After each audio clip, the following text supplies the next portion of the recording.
mpaka kwenye utawala wa Khalifa Umar ndiyo ikazushwa swala ya kwanza inayoitwa tarawehe, ambayo Umar amezusha vipi? Yeye alikuja msikitini akawaona watu wanaswali kama walivyokuwa wakiswali kipindi cha Mtume, akasema kwa nini hawa nsiwakusanye wakaswali jamaa na imamu mmoja?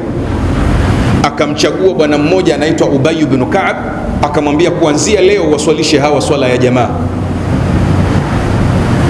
Hapo ilikuwa ndiyo mara ya kwanza kuzalika swala inayoitwa tarawehe.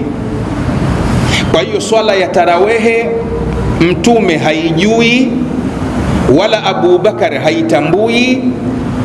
Wa kwanza muasisi wake na muanzilishi wake ni khalifa wa pili Umar ibn al-Khattab, na alipoianzisha yeye mwenyewe akakiri kwamba hii ni bid'a, haija kuwepo wakati wa Mtume, lakini akasema ni bid'a nzuri.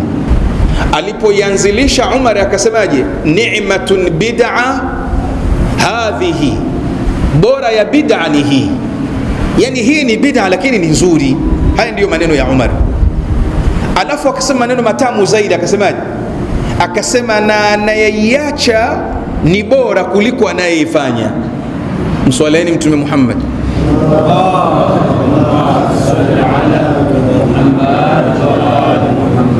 Mwenye kuiacha ni bora kuliko mwenye kuiendea. Kwa nini?